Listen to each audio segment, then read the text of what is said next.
নমস্কার, আমি সুন্দর ভক্ত। আমাদের আজকের এই বিশেষ এক্সপ্লেনার বা আলোচনায় সবাইকে স্বাগত। আজ আমরা এমন এক মহামানবের কথা জানব, যিনি মানুষের দুঃখ দূর করার উপায় খুঁজতে গিয়ে পৃথিবীর চরমতম রাজকীয় সুখ একেবারে এক লহমায় ত্যাগ করেছিলেন। আজ আমাদের মূল বিষয় হল গৌতম বুদ্ধের জীবনী। কিভাবে একজন অতি সাধারণ মানুষ থেকে তিনি এক পরম আলোকিত সত্তা হয়ে উঠলেন, আজ আমরা সেই মহাকাব্যিক যাত্রার কথাই ধাপে ধাপে বিশ্লেষণ করব। চলুন শুরু করা যাক। মূল আলোচনায় যাওয়ার আগে একটা খুব গভীর প্রশ্ন দিয়ে শুরু করা যাক। একজন সাধারণ মানুষ ঠিক কিভাবে ঈশ্বর হয়ে উঠলেন? মানে একটু ভাবুন তো, একজন রাজপুত্র যার হাতের মুঠোয় জগতের সমস্ত সুখের উপকরণ মজুদ ছিল, তিনি কিভাবে আধ্যাত্মিক জ্ঞানার্জনের এক চূড়ান্ত মূর্ত প্রতীক হয়ে উঠলেন? কিভাবে একজন মানুষ এমন এক সিদ্ধান্তে পৌঁছান যা আক্ষরিক অর্থেই গোটা পৃথিবীর ইতিহাস চিরকালের জন্য বদলে দেয়? চলুন এর উত্তরেরই সন্ধান করি। আমাদের প্রথম পর্ব, জন্ম ও রাজকীয় শৈশব। লুম্বিনীতে রাজার শুদ্ধোদনের ঘরে জন্ম নেওয়া সিদ্ধার্থের জীবন কিন্তু শুরুতেই এক অপ্রত্যাশিত মোড় নিয়েছিল। জন্মের মাত্র ৭ দিন পরেই সিদ্ধার্থ তার মা রানী মহামায়াকে হারান। এরপর মাসি গৌতমীর স্নেহে বড় হতে থাকেন তিনি। কিন্তু এই শিশুর ভবিষ্যৎ নিয়ে একজন জ্যোতিষী অদ্ভুত দুটো ভবিষ্যৎবাণী করেছিলেন। তিনি বলেছিলেন, এই শিশু বড় হয়ে হয় এক বিশাল চক্রবর্তী রাজা হবে, আর না হলে এক মহান সন্ন্যাসী হবে। ব্যাস, এই কথা শুনে রাজা গভীরভাবে আতঙ্কিত হয়ে পড়েন। ছেলেকে কোনোভাবেই রাজপাট ছেড়ে সন্ন্যাসী হতে দেওয়া যাবে না, আর এই ভয় থেকেই তিনি এক চরম সিদ্ধান্ত নিয়ে ফেলেন। রাজা শুদ্ধোদন সিদ্ধার্থকে রাজপ্রাসাদের ৪ দেয়ালের ভেতরেই সমস্ত রকম সুখ, স্বাচ্ছন্দ্য আর বিলাসের মধ্যে আক্ষরিক অর্থেই বন্দী করে রাখেন।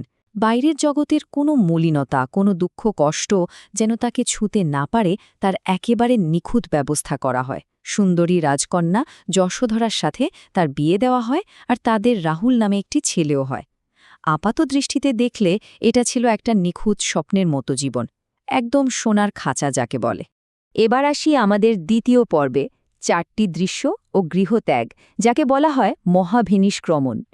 এতদিনের সেই মায়াবী বিভ্রমের মধ্যে জীবন কাটানোর পর একদিন সেই বিভ্রম চিরকালের জন্য ভেঙে গেল। রথচালক ছন্নকে নিয়ে একদিন রাজ্য ঘুরতে বেরোলেন সিদ্ধার্থ, আর সেই যাত্রাতেই রাস্তায় পরপর ৪টে দৃশ্য দেখলেন তিনি, যা তার জীবনের দৃষ্টিভঙ্গিকে একেবারে নাড়িয়ে দিল। প্রথমটি একজন জরাজীর্ণ বৃদ্ধ মানুষ, দ্বিতীয়টি একজন যন্ত্রণা কাতর অসুস্থ রোগী, তৃতীয়টি একটি নিথর মৃতদেহ, আর চতুর্থ এবং শেষ দৃশ্যটি ছিল একজন শান্ত প্রসন্ন সন্ন্যাসীর। ভেবে দেখুন, এর আগে তিনি কখনো বার্ধক্য, রোগ বা মৃত্যু চোখেই দেখেননি। এই দৃশ্যগুলো তার আজন্ম লালিত স্বপ্নের পৃথিবীকে নিমেষের মধ্যে ভেঙে চুরমার করে দিল। ঠিক এই জায়গাতে সিদ্ধার্থ হঠাৎ করে গভীরভাবে বুঝতে পারলেন যে মানুষের জীবন আসলে দুঃখ আর কষ্টে মোড়া। জন্ম, বার্ধক্য, রোগ আর মৃত্যু, এগুলোর হাত থেকে তো কোনো মানুষেরই নিস্তার নেই। প্রাসাদের এত ঐশ্বর্য তাকে এই নির্মম সত্য থেকে বাঁচাতে পারবে না। এই অমোঘ সত্যটি তার মনে এক প্রবল আলোড়ন সৃষ্টি করল। তিনি বুঝতে পারলেন, এই সীমাহীন দুঃখ থেকে মুক্তির একটা উপায় তো খুঁজতেই হবে। আর ঠিক সেই মুক্তির খোঁজেই তিনি এক চূড়ান্ত সিদ্ধান্ত নিলেন। মাত্র ২৯ বছর বয়সে, যখন তার যৌবনের শ্রেষ্ঠ সময়, তখন তিনি তার স্ত্রী আর সন্তানকে ঘুমন্ত অবস্থায় রেখে মাঝরাতে চিরকালের জন্য রাজপ্রাসাদ ত্যাগ করলেন। সমস্ত সুখ, সম্পদ আর সবচেয়ে কাছের মানুষদের ছেড়ে অজানার উদ্দেশ্যে বেরিয়ে পড়ার এই হৃদয় বিদারক কিন্তু মহান ঘটনাকেই বৌদ্ধ ধর্মে বলা হয় মহাভিনিষ্ক্রমণ। এরপর শুরু হল আমাদের তৃতীয় পর্ব, বোধিলাভ বা পরম জ্ঞানের সন্ধান।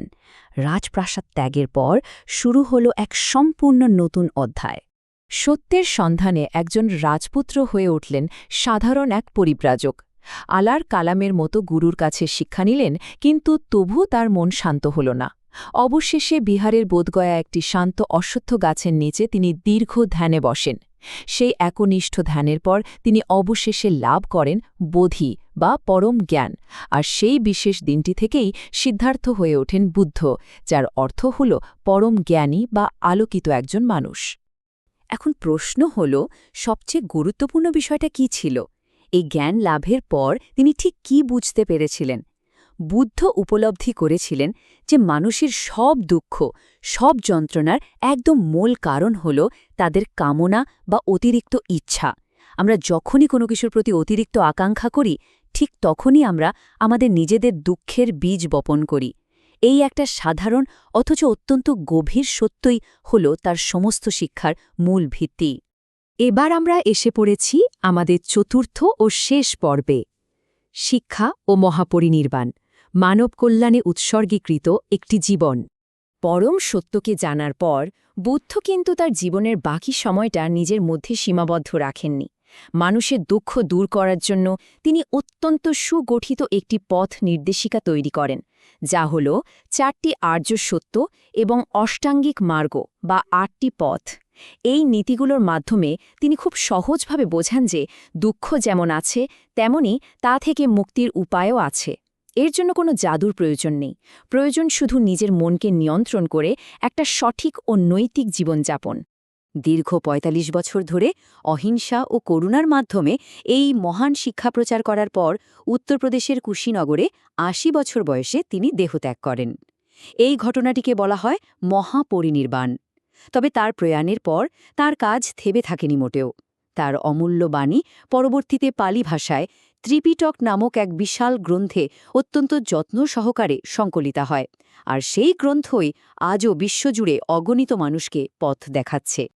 আমাদের আজকের এই আলোচনার একদম শেষে একটা মৌলিক প্রশ্ন থেকেই যায়, সত্যিকারের শান্তি আসলে কোথায় লুকিয়ে আছে? গৌতম বুদ্ধের এই অসাধারণ জীবনযাত্রা আমাদের বারবার স্মরণ করিয়ে দেয় যে সত্যিকারের শান্তি কোনো বাইরের বিশাল ধন সম্পদ বা বিলাসবহুল প্রাসাদে নেই। শান্তি রয়েছে আমাদের সম্পূর্ণ নিজের মনের ভেতরে, আমাদের চেতনা এবং নিঃস্বার্থ কাজের মধ্যে। বাইরের জগৎকে জয় করার চেয়ে নিজের মনকে জয় করাই হল শ্রেষ্ঠ জয়। বিষয়টা সত্যি গভীরভাবে ভেবে দেখার মতো, তাই না? আজকের এই সম্পূর্ণ এক্সপ্লেনারটিতে আমাদের সাথে থাকার জন্য অসংখ্য ধন্যবাদ। আগামীতে এরকমই কোনো নতুন বিষয় নিয়ে আমরা আবারও একত্রিত হব।